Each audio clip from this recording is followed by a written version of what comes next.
Hello students, myself Atul sir and welcome to my YouTube channel Atul sir Science Classes.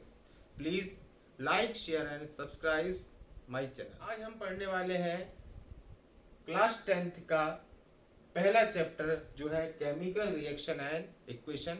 ये मेरा first video है इस chapter का। ठीक है, आने वाले समय में मैं इसका सेकंड वीडियो और थर्ड वीडियो भी अपलोड करूँगा। चलिए अब पढ़ाई स्टार्ट करते हैं।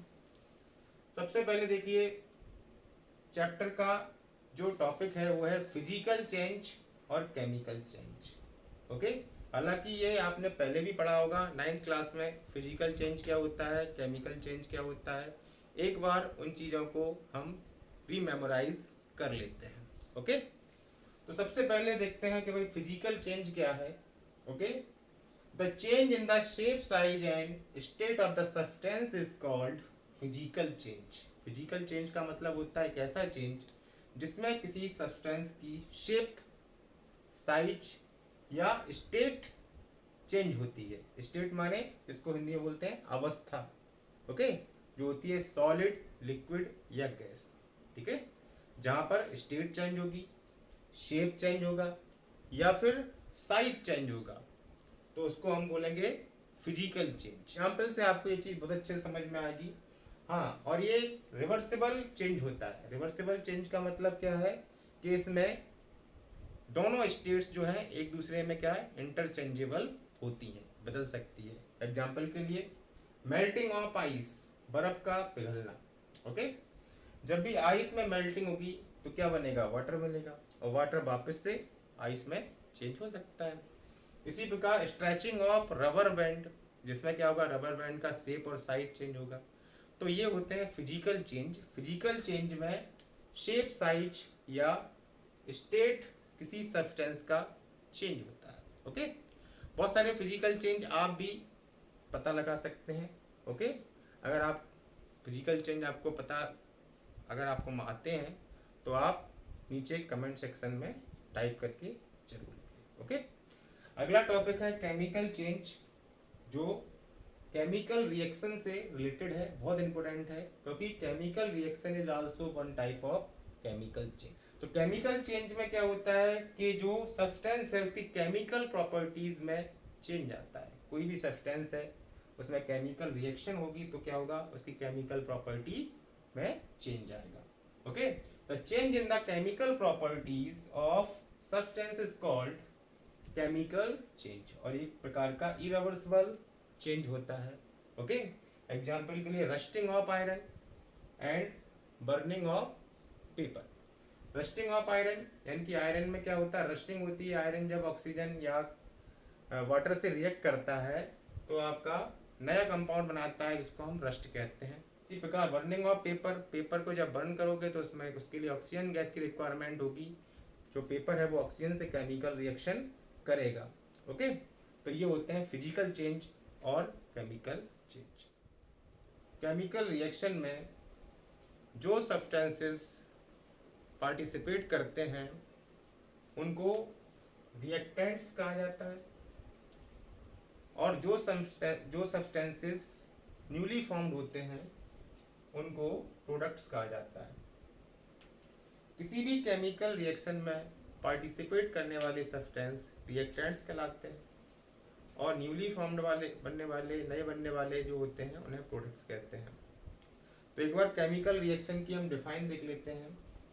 Chemical reaction is a process in which one or more substances, the reactants, are converted into one or more substances, the products, is called chemical reaction. Chemical reaction में जो substances participate कर रहे हैं वो reactants हैं, जैसा कि मैंने अभी बताया। तो हमेशा रिएक्टेंट से नए बनने वाले सब्सटेंसेस फॉर्म होते हैं जिनको हम प्रोडक्ट कहते हैं, और इस प्रोसेस को हम केमिकल। एग्जाम्पल के लिए जैसे एक सिंपल सा एग्जाम्पल ले लेते हैं कि जब कार्बन ऑक्सीजन से केमिकल रिएक्शन करेगा तो कार्बन डाइऑक्साइड प्रोडक्ट हमारा बनेगा। ओके, कार्बन जब ऑक्सीजन से रिएक्ट करता है तो कार्बन डाइऑक्साइड बनता है। यहाँ पर कार्बन और ऑक्सीजन ये दोनों हमारे हो गए रिएक्टेंट्स। और कार्बन डाइऑक्साइड ये हो गया हमारा प्रोडक्ट, ये प्रोडक्ट हो गया। ओके, तो ये होती है केमिकल रिएक्शन। अब अपना अगला टॉपिक आता है जिसको हम बोलते हैं केमिकल इक्वेशन। केमिकल इक्वेशन क्या है? Chemical equation is a symbolical representation of any chemical reaction. किसी भी केमिकल रिएक्शन में जो रिएक्टेंट या प्रोडक्ट हैं उनको जब सिंबल्स या उनके फॉर्मूले के फॉर्म में हम रिप्रेजेंट कर देते हैं तो इसको हम केमिकल इक्वेशन कहते हैं। केमिकल इक्वेशन एक बार डिफाइन देख लेते हैं केमिकल इक्वेशन की। A chemical equation is a symbolical notation that use the formulas of compounds, जैसे हमको पता है कंपाउंड्स के फॉर्मूले लिखे जाते हैं, and symbols of element, element के सिंबल्स लिखे जाते हैं, to represent a chemical reaction, जिससे क्या होता है किसी केमिकल रिएक्शन को हम रिप्रेजेंट कर पाते हैं। तो केमिकल रिएक्शन का सिंबॉलिकल नोटेशन या सिंबॉलिकल रिप्रेजेंटेशन केमिकल इक्वेशन कहलाता है।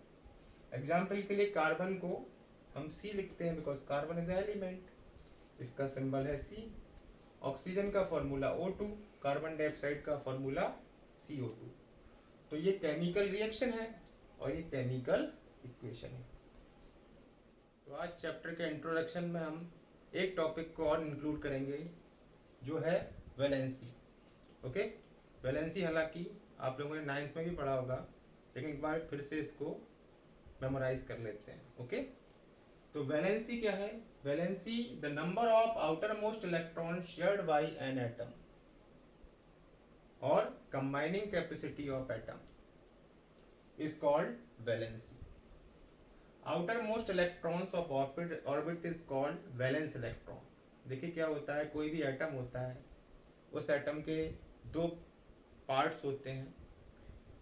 पहला पार्ट होता है जिसको हम बोलते हैं न्यूक्लियस, और सेकंड पार्ट होता है जिसको बोलते हैं हम ऑर्बिट्स।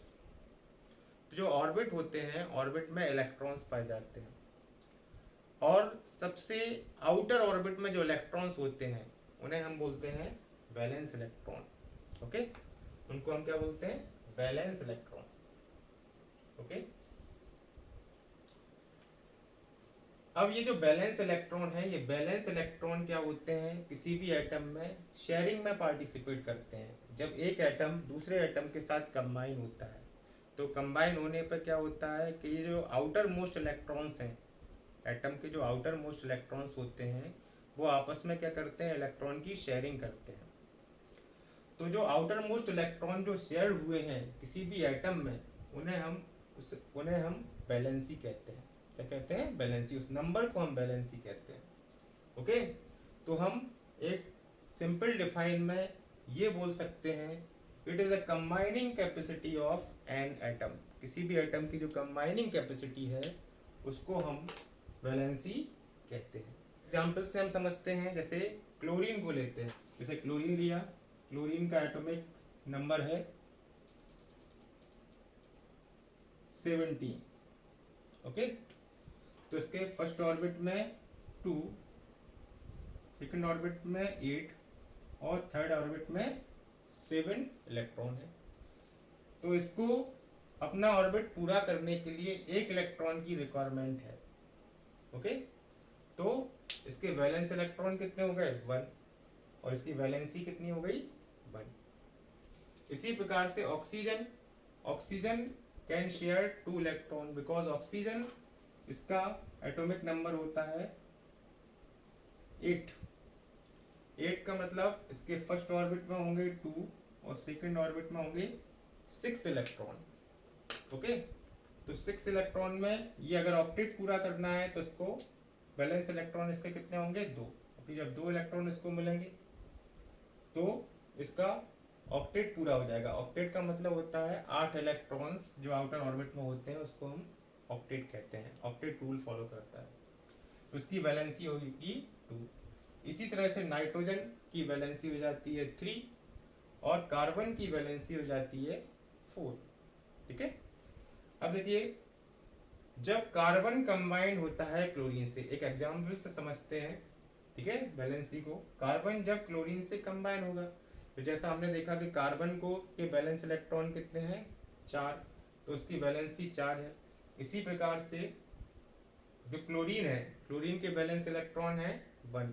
ओके, क्लोरीन की वैलेंसी कितनी है 1। तो जब ये आपस में कंबाइन होंगे तो जो कोवेलेंट कंपाउंड बनेगा, कोवेलेंट कंपाउंड का मतलब जो इलेक्ट्रॉन की शेयरिंग से जो कंपाउंड बनेगा वो होगा CCl4, बिकॉज कार्बन की वैलेंसी 4 है और क्लोरीन की वैलेंसी 1 है। ओके, तो यहाँ पे जब क्या होगा, वैलेंसी जब एंटर जब वैलेंस इलेक्ट्रॉन जब आपस में शेयरिंग करेंगे तो शेयरिंग करने पर जो मॉलिक्यूलर फार्मूला बनेगा वो होगा CCl4।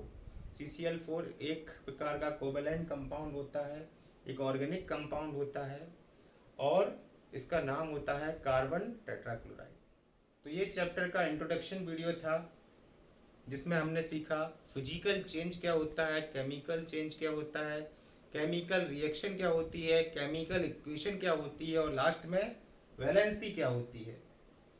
उम्मीद है कि आप लोगों को ये वीडियो पसंद आया होगा और मैं आगे भी इसी तरह का सेकंड वीडियो और थर्ड वीडियो भी अपलोड करूँगा, लेकिन चैनल को सब्सक्राइब, शेयर और लाइक ज़रूर करें।